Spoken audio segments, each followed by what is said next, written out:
Hey guys, welcome back to Caffeinated Comic Books. I am your host, the king of caffeine.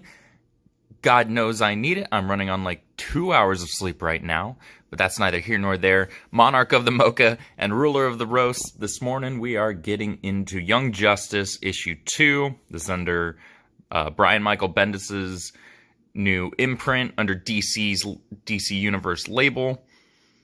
Wonder Comics, again, Young Justice issue 2. This is, right off the bat, this is like Teen Titans meets Powerpuff Girls in this issue, kinda, sorta. And I don't necessarily mean that in a bad way, but, the focus is definitely on the girls in this particular issue, specifically on, Cassie Sandsmark, Wonder Girl, ironically enough, Wonder Comics, Wonder Girl. I don't know if that was intentional or not, but not really important, I guess. So, if you guys remember last time, I not necessarily gushed, but I gave the first issue a pretty glowing review. I very much enjoyed it. Again, I'm a product of the 90s, very much so.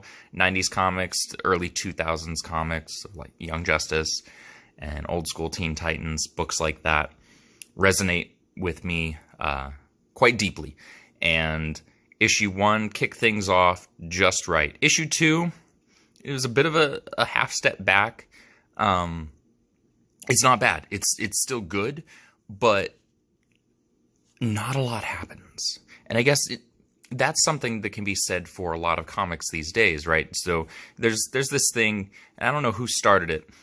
It might have been Marvel, but stories are told in like 5 or 6 issue arcs now. So you'll have an arc that's 5 or 6 issues. Most of the time it'll be the same creative team on that arc. The writer and then the artist sometimes will rotate out every 6 or so issues. And then your arc in its entirety is within that little stack there. And that's when you get the trades, the trade paperbacks. And sometimes it feels like they stretch those out. Like you probably could condense it a bit or add just a couple of pages here and there to the books, and then you wouldn't have a lot of noise. And this one did feel like a little bit of noise. So, again, not a heck of a lot happens. If you remember, in the last issue, if you guys have been reading along so far, if not, you're not very far behind. I'm sure at your local comic shop you can pick up both issue 1 and 2, though it has been actually selling quite well, so it is possible that your LCS is sold out. I would just ask them to order it for you if you're interested. It is a good book so far, so I do recommend it, even with this one being a bit of a half step back. But anyway, the typical members of Young Justice, you've got Tim Drake Robin, you got Bart Allen Impulse, very important key member there, and Connor Kent Superboy. And Connor Kent made a single page appearance on the last page or two of the first issue, this past issue. He's not in this one at all, and neither is Bart.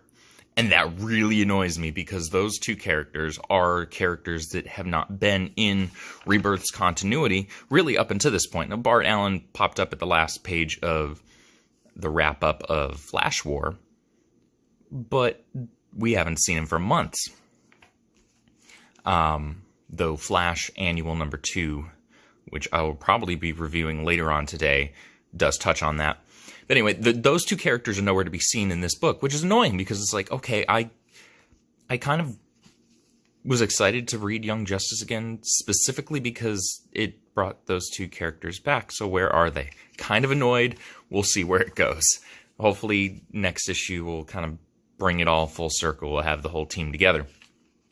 But you got these, so cycling back, all of these characters were transported into Gem World. This is a world that is within the DC multiverse now. And I apologize if you hear screaming children outside. No one's dying. We got like 6 inches or 7 inches of snow last night, And so little humans are running everywhere, losing their minds. Pacific Northwest, snow happens from time to time. It is winter, but anyway. So yeah, part of the DC multiverse, and we've got these guys that are from, I guess, different houses, like royal houses or guilds, something to that effect within the gem world, and they're plotting to try and take over kind of the main house. They kind of want to rule it. This is typical villain stuff, right? And they're plotting to kind of knock off the princess of one of the houses. I think it was Amethyst. Amethyst, yeah. I believe it's this pink hair right here. She actually looks kind of cool. I'm digging the kind of jewel-looking blades. We'll see where that goes. She doesn't do much in this issue either. But she shows up riding in with Tim Drake. So good to see Tim. He is my favorite Robin. Flying on this gem-encrusted Pegasus unicorn horse thing. This is a scientific name to that. Okay? That is the scientific technical term for that. You find it in a biology book somewhere, I'm sure. They ride in, and then it switches over to a different area in Gem World where Ginny Hex is kind of stuck with Teen Lantern? Lantern Girl? Teen Lantern? Teen Lantern. Yeah. Sorry, she's new. Never seen her before in my life prior to last issue. But yeah, she shows up there. They kind of have a little mini spat before Cassie Sandsmark shows up. And Ginny, she's kind of on the offensive right off the bat. And very combative, like, hey, who the hell are you? What do you want? What are you doing here? And it's funny. Cassie recognizes her. She doesn't know who the hell Cassie is. And it's because Cassie remembers being part of the Teen Titans, though she does look a lot younger now than she did in New 52 Teen Titans, which she was a part of. One of the few characters that was likable in that book. Most were not. That's New 52 in a nutshell. And then it does a flashback. So it actually is a pretty disjointed issue, now that I think about it. There's a lot of jumping around. So this is again a flashback to her showing up at a high school where Despero, fairly big time villain. I mean, not necessarily alpha class villain, but you don't want to mess with him. He's caused the Justice League, the freaking Justice League, the Trinity. It's caused them problems. So this is very much Powerpuff Girl. She whoops on him really quickly. Now, not to discredit Wonder Girl, Cassie Sandsmark, she's powerful. She's a powerhouse, and I like her a lot. But this is one of those moments where they insert villain here just to prop up a given character and make them look really, really strong by making the villain look really, really weak.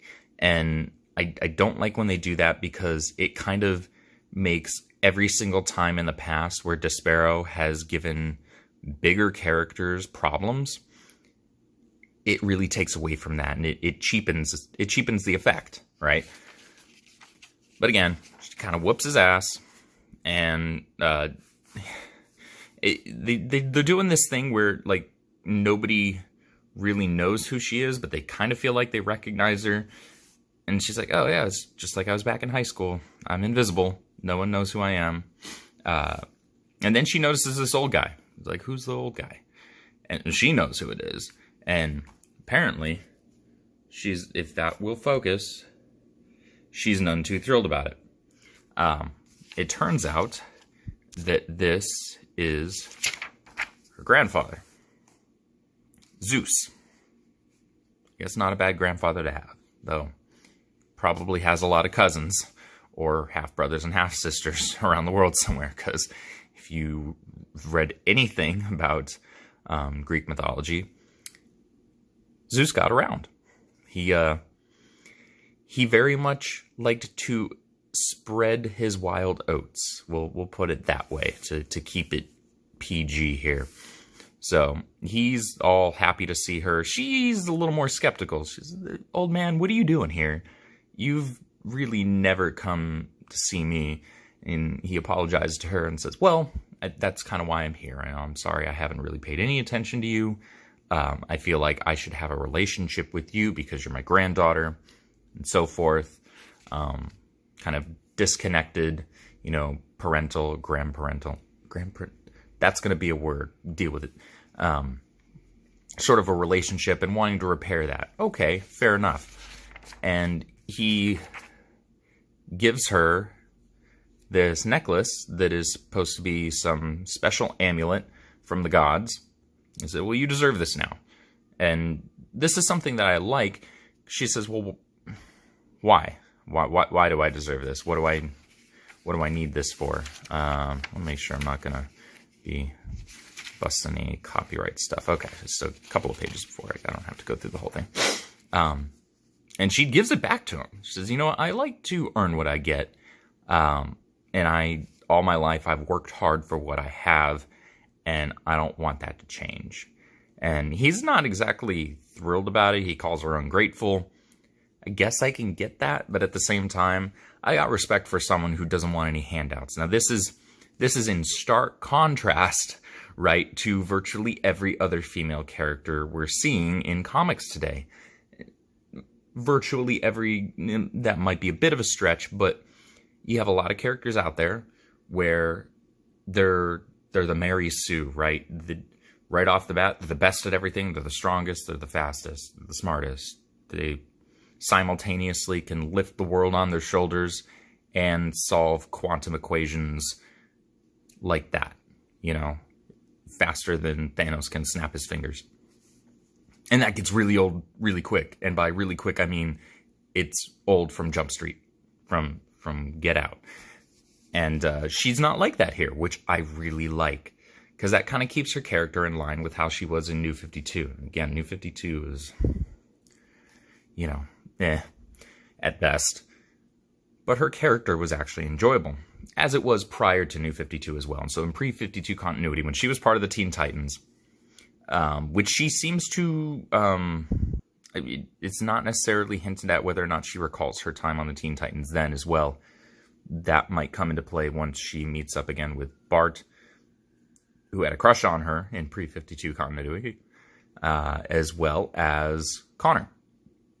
And they kind of got along. So it should be really interesting to see how that wraps and how that kind of comes together once these characters are kind of all put in the same place, kind of all thrown in the same room together.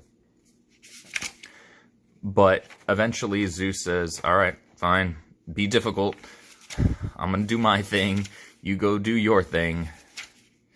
And then we go back to her with Ginny and Teen Lantern, and they wind up crashing into Robin and Amethyst.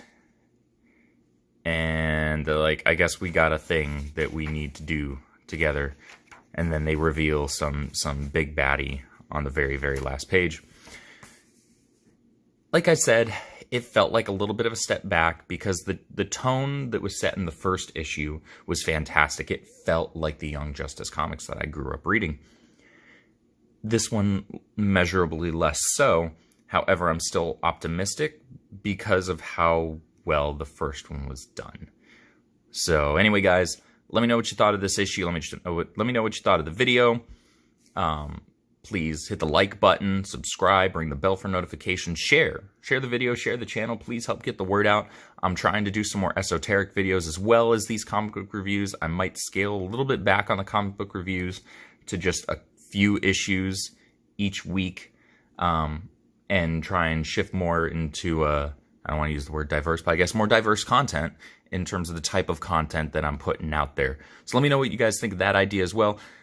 If you guys want to recommend books for me to review, whether it's back issues, whether it's current comics, let me know in the comments. Or shoot me a message on Twitter. I'm at CaffeinatedCBS. You can follow me on Twitter as well. I like interacting with the community, and I'd love to hear your guys' thoughts. Let me know if you guys are enjoying Young Justice so far. Let me know if you enjoyed it back in the early 2000s. That's such a fun book, man. Yeah, check it out, and I'll see you guys later with another comic book review.